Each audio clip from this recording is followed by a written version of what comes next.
പ്രിയപ്പെട്ട കുഞ്ഞുങ്ങളെ, നമ്മളുടെ വായനാവാരവും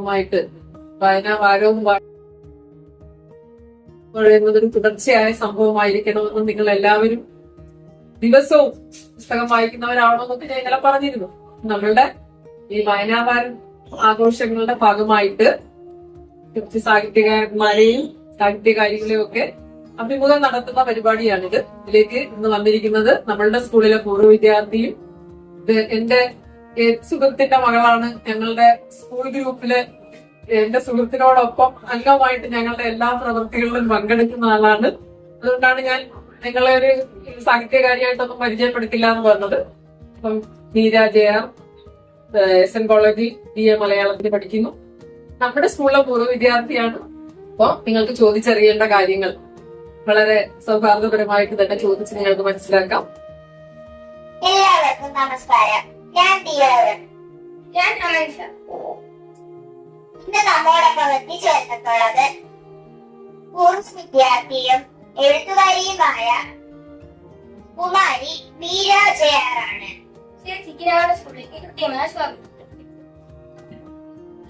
SN കോളേജിൽ മലയാളം BA പഠിക്കുകയല്ലേ?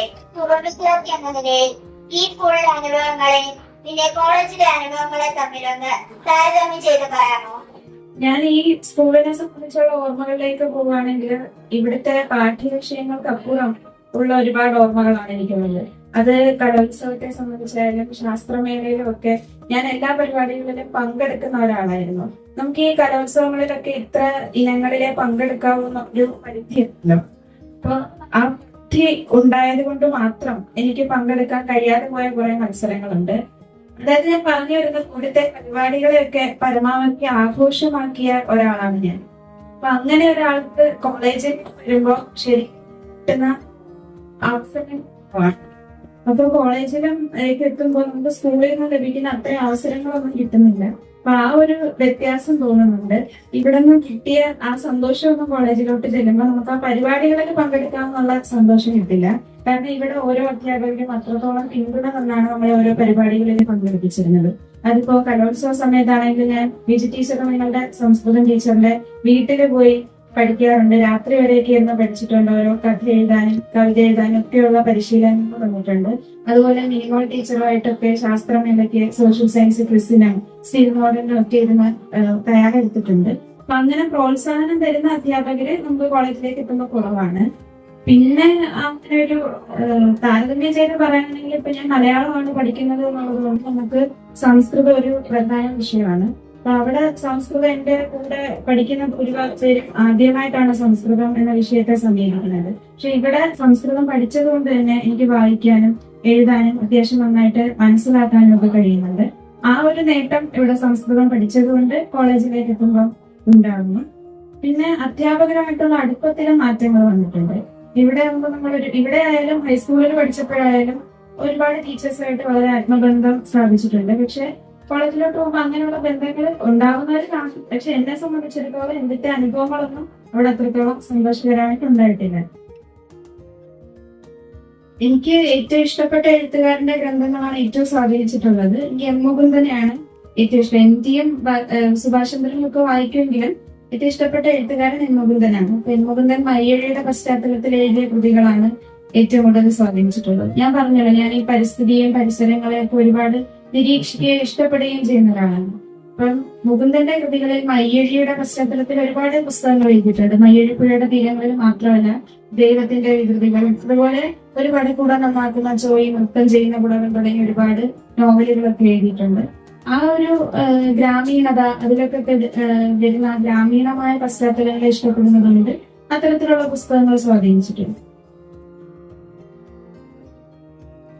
പലരും യൂട്യൂബ് ചാനൽ തുടങ്ങിയ ഒരു സമയമായിരുന്നു കോവിഡ് കാലം. അപ്പോഴാണ് ഞാൻ യൂട്യൂബിലേക്ക് വരുന്നത്. അതുവരെ ഓരോ പരിപാടികളിലൊക്കെ സ്കൂളിൽ പുസ്തകാസ്വാദനം അവതരിപ്പിക്കാനൊക്കെ പോയിരുന്നു. അങ്ങനെ ഒരു അവസരം നമുക്ക് കോവിഡ് കാലത്ത് ആർക്കും കിട്ടിയില്ലല്ലോ. പുറത്തിറങ്ങാനുള്ള അവസരങ്ങൾ പോലും ലഭിക്കാതിരുന്ന ഒരു സമയത്ത് എന്റെ ആശയങ്ങൾ പ്രചരിപ്പിക്കുക എന്നുള്ള ലക്ഷ്യത്തോടെയാണ് ആദ്യം യൂട്യൂബ് ചാനൽ തുടങ്ങുന്നത്. അപ്പൊ ആദ്യം അതിലിട്ട ഒരു 2-3 വീഡിയോകളും കഥകളൊക്കെ വായിക്കുന്ന രീതിയിലാണ് ഇട്ടത്. പിന്നീട് ഞാൻ മനസ്സിലാക്കി ആ വായനയല്ല, വായിക്കാനുള്ള ഒരു പ്രോത്സാഹനമാണ് കൊടുക്കേണ്ടതെന്ന്. അതുകൊണ്ട് പിന്നീട് പുസ്തകങ്ങളുടെ ആസ്വാദനങ്ങൾ അവതരിപ്പിക്കുന്ന വീഡിയോ ആണ് ചെയ്യുന്നത്.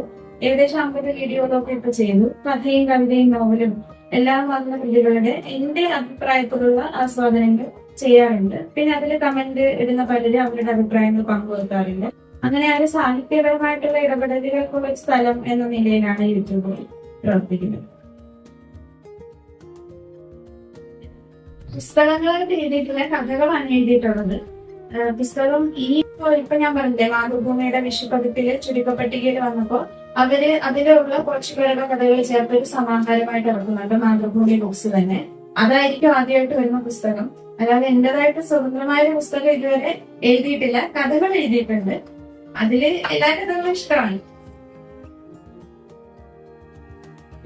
പുസ്തകങ്ങൾ എഴുതിയിട്ടില്ല. ഇങ്ങനെ ഒരു 200 പുസ്തകങ്ങൾ കാണുമെന്ന് വിചാരിക്കും. എന്റെ ഓർമ്മയിൽ ഞാൻ ആദ്യമായിട്ട് വായിക്കുന്ന പുസ്തകം ഒരു കുടയും കുഞ്ഞുബന്ധവുമാണ്. ആ പുസ്തകം ശരിക്കും ഇപ്പോഴും അതിന്റെ സംഭവങ്ങളും കാര്യങ്ങളും ഒക്കെ മനസ്സിലേക്ക് എത്തുന്നുണ്ട്. അതാണ് വായിച്ചു തുടങ്ങുന്നത് ബാലസാഹിത്യം തന്നെയായിരുന്നു. പിന്നെ ബാലഭൂമി കളിക്കുടുക്കിയൊക്കെ വരുത്താറും വായിക്കാറും ഒക്കെ ഉണ്ടായിരുന്നു. അതാണ് ബാലസാഹിത്യം. പിന്നെ ഒരു 5ാം ക്ലാസ് ഒക്കെ കഴിഞ്ഞപ്പോ പിന്നെ സാഹിത്യത്തിലേക്ക് വളർന്നു. ഇപ്പോഴും ബാലസാഹിത്യം ഇപ്പൊ വായിക്കാറില്ല. പക്ഷെ ഇഷ്ടപ്പെടുന്നുണ്ട്. എനിക്ക് ഒരു തുടക്കം വിട്ടത് ബാലസാഹിത്യമാണെന്ന് എനിക്ക് ഒരുപാട് അംഗീകരിക്കപ്പെടുന്ന ഒന്ന് തന്നെയാണ്. വലുതാവുമ്പോ ബാലസാഹിത്യത്തിൽ ഇടപെടണം ആഗ്രഹമുണ്ട്. ഇപ്പൊ പുതിയ കഥ എഴുതി തുടങ്ങിയിട്ടില്ല. ഈ മാതൃഭൂമിക്ക് അവസാനം വന്നതിന് ശേഷം ഒരു കഥ എഴുതിയിരുന്നു. അത് എന്റെ പേരുമായിട്ട് തന്നെ ബന്ധപ്പെട്ടുള്ള ഒരെണ്ണമാണ്. മീര എന്നുള്ള നമ്മുടെ പഴയ കാലത്ത് ഒരു കൃഷ്ണനെ ആരാധിച്ചിരുന്ന ഒരു മീരയുണ്ടല്ലോ. ആ മീരയുടെ ഒരു കണക്ട് ചെയ്ത് മറ്റൊരു മീരയായിട്ട് ചേർത്ത് അങ്ങനെ ഒരു മീരാക്കി മലനാർന്ന് വരുന്ന ഒരു കഥ എഴുതി. അതിനുശേഷം പുതിയ കഥകളിലോട്ടൊന്നും വന്നിട്ടില്ല. കവിതകൾ കുറവാണ്, എഴുതിയിട്ടില്ല. എങ്കിലും 10 താഴെയാണ്. കഥകൾ 10-15 കഥകളോളം എഴുതിയിട്ടുണ്ട്. വായിക്കുക എന്നുള്ളതാണ്. നിങ്ങളുടെ തന്നെ അനുഭവങ്ങളെ ആത്മാർത്ഥമായിട്ട് ആവിഷ്കരിക്കാൻ ശ്രമിക്കുക. അത് ഓരോ കഥയ്ക്ക് അനുസരിച്ച് ചിലപ്പോൾ നമ്മൾ കാണുന്ന വ്യക്തികൾ, സംഭവങ്ങൾ, അനുഭവങ്ങളൊക്കെ കഥയിലേക്ക് വരാറുണ്ട്. പ്രത്യേകിച്ച് ഒരു വിഷയത്തെ കേന്ദ്രീകരിച്ച് ഇതുവരെ എഴുതിയിട്ടില്ല. ചിലപ്പോൾ നമ്മൾ മത്സരങ്ങൾക്കൊക്കെ പോകുമ്പോൾ വിഷയങ്ങൾ ആ നിബന്ധനയ്ക്കുള്ളിൽ നിന്ന് എഴുതേണ്ടതുണ്ട്. അല്ലാത്തപ്പോ അങ്ങനെ വിഷയം കേന്ദ്രീകരിച്ചുള്ള എഴുത്ത് ഇല്ല, ഇതുവരെ ഉണ്ടായിട്ടില്ല. ഞാൻ അവസാനമായിട്ട് എഴുതിയ കഥയാണ് ഏറ്റവും ഇഷ്ടം. എപ്പോഴും അങ്ങനെയാണ്. ഒരു കഥ എഴുതി കഴിഞ്ഞാൽ അതിനുശേഷം വരുന്ന കഥയായിരിക്കും ഏറ്റവും അവസാനമായിട്ട് എഴുതുന്ന കഥയാണ് എപ്പോഴും ഇഷ്ടപ്പെടാറുള്ളത്. ഇപ്പം അവസാനമായിട്ട് എഴുതിയ ഞാൻ നേരത്തെ പറഞ്ഞ മീരാക്കി മൽഹാർ എന്നുള്ളൊരു കഥയാണ്. അപ്പൊ അത് എന്റെ പേരിനെ സംബന്ധിച്ച് തന്നെ ഉള്ളതായതുകൊണ്ട് കൂടുതൽ ഇഷ്ടം.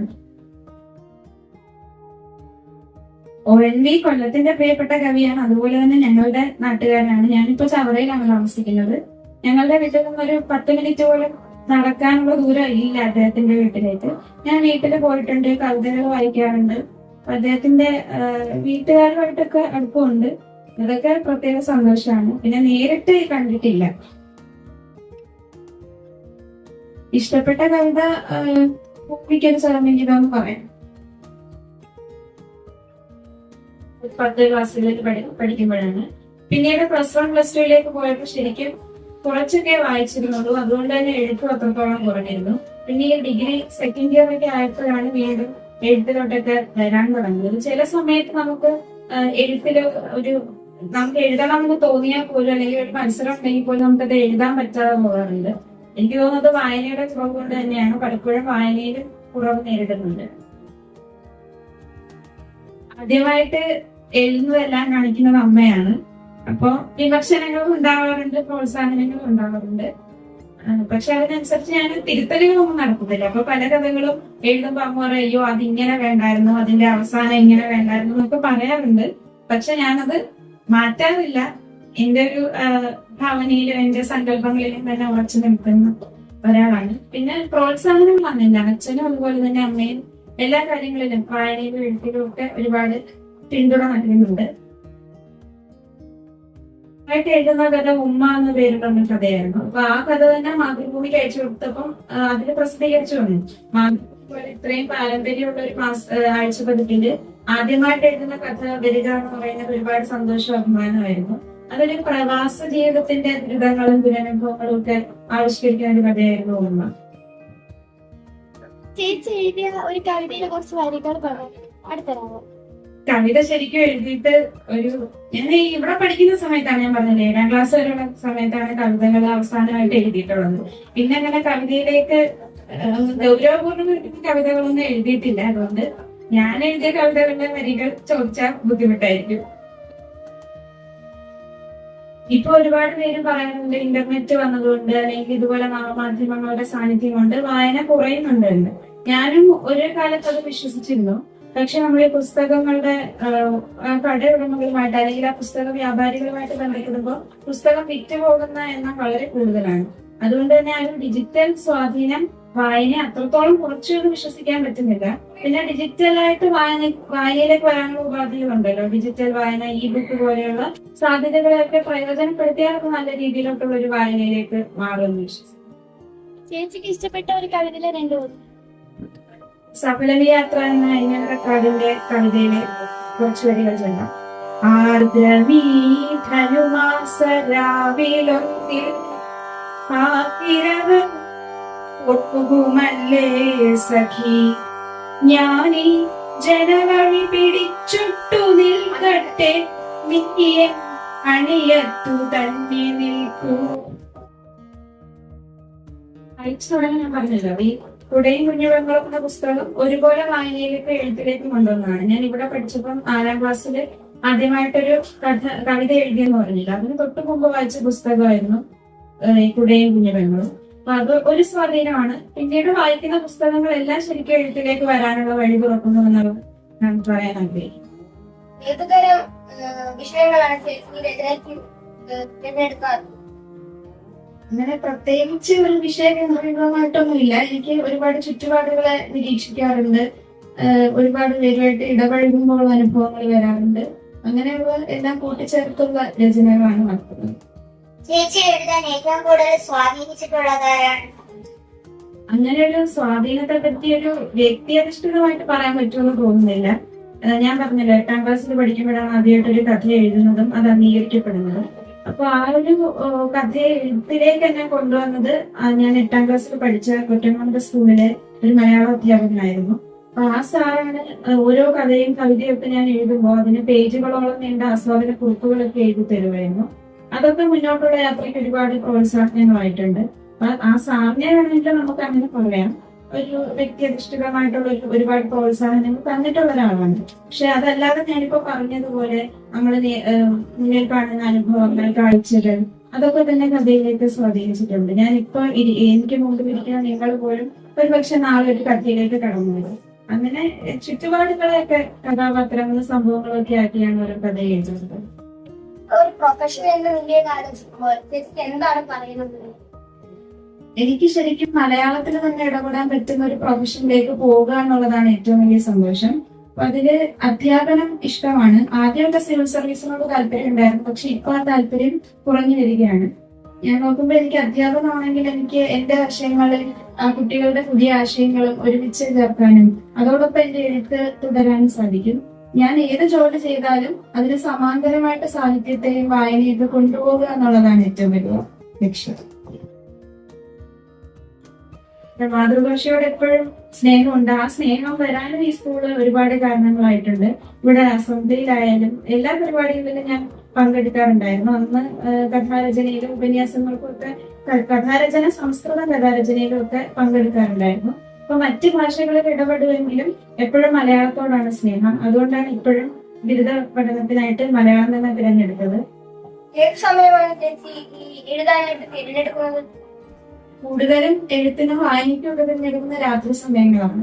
കാരണം എല്ലാവരും നിശബ്ദം ആയിട്ട് ഇരിക്കുന്ന ഒരു പശ്ചാത്തലമാണ് ഞാൻ ഇഷ്ടപ്പെടുന്നത്. അപ്പൊ വീട്ടിലെ കാര്യങ്ങളൊക്കെ ഒതുങ്ങി മനുഷ്യരായാലും പ്രകൃതിയായാലും നിശബ്ദമായിരിക്കുന്ന രാത്രി സമയങ്ങളെ എഴുത്തിനും വായനയ്ക്കും ഒരുപോലെ ഇഷ്ടപ്പെടുന്നു. എഴുത്തിലേക്ക് കടന്നു വരുന്ന കുട്ടികളോട് എന്തെങ്കിലും ഉപദേശം പറയാം? വായിക്കുക എന്നുള്ളതാണ് എഴുത്തിലേക്ക് കടന്നു വരുന്ന കുട്ടികളോടും ഉള്ള ഉപദേശം. കാരണം എഴുത്തുകാരൊക്കെ നല്ല മനുഷ്യരായിരിക്കേണ്ടത് ഒരു അനിവാര്യതയാണ്. കാരണം അവര് ലോകത്തിന്റെ വാക്കുകളാകുന്നവരാണ്. അപ്പൊ എഴുത്തിലേക്ക് കടന്നു വരുന്നവര് നല്ല വായനാശീലമുള്ളവരായിരിക്കണം. അതുവഴി അവർക്ക് ജീവിതത്തെ പറ്റിയുള്ള ഒരു അവബോധം മറ്റുള്ളവരിലേക്ക് എത്തിക്കാൻ സാധിക്കും.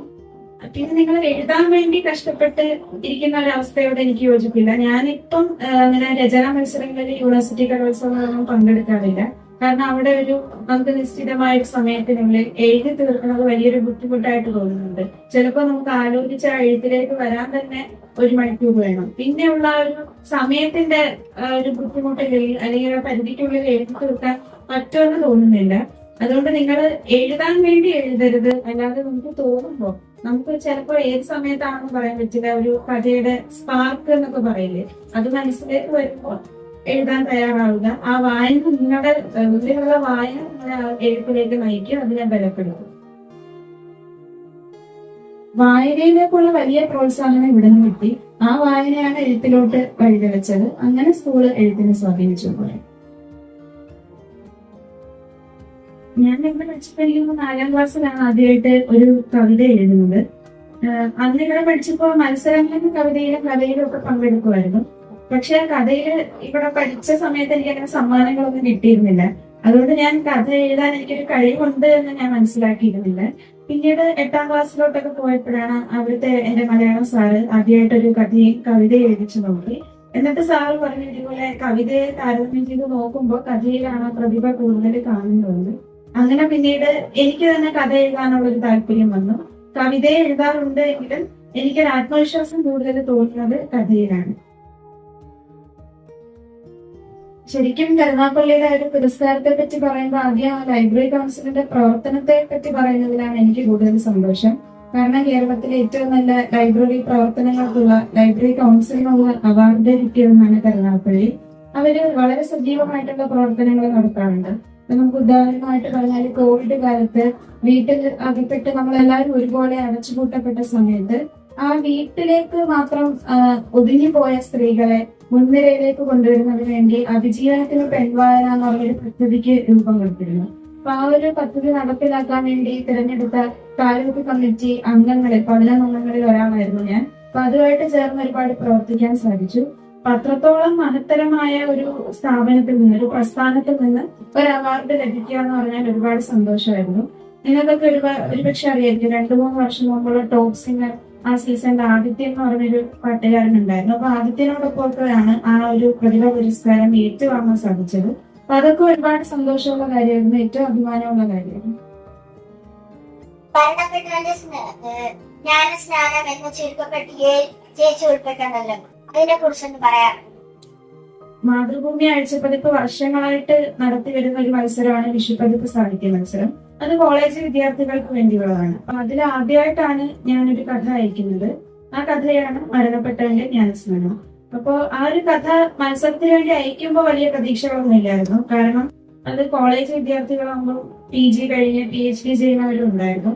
അത് ഇന്ത്യയിലെ ലോകത്തെമ്പാടുമുള്ള മലയാളികളായിട്ടുള്ള മലയാളത്തിൽ കഥ എഴുതുന്നവർക്ക് വേണ്ടിയുള്ള ഒരു മത്സരമായിരുന്നു. അതുകൊണ്ട് കഥ അയച്ചു എന്നുള്ളത് കഴിഞ്ഞൊരു പ്രതീക്ഷയോ ആഗ്രഹമോ ഒന്നും ഇല്ലായിരുന്നു. പക്ഷെ ചുരുക്കപ്പട്ടികയിൽ ഇടം നേടി എന്നുള്ള അറിയിപ്പ് വന്നതിന് വലിയ സന്തോഷമായിരുന്നു. അങ്ങനെ കേരള സാഹിത്യ അക്കാദമിയിൽ വെച്ച് തൃശ്ശൂർ വെച്ച് അവരൊരു പുരസ്കാരദാന ചടങ്ങൊക്കെ നടത്തി. പക്ഷെ എനിക്ക് അന്ന് പങ്കെടുക്കാൻ സാധിച്ചില്ല. അത് ഒരു അടുത്ത ബന്ധുവിന്റെ ഒരു കല്യാണം ഉണ്ടായിരുന്നുകൊണ്ട് അതിൽ പങ്കെടുക്കാൻ സാധിച്ചില്ല.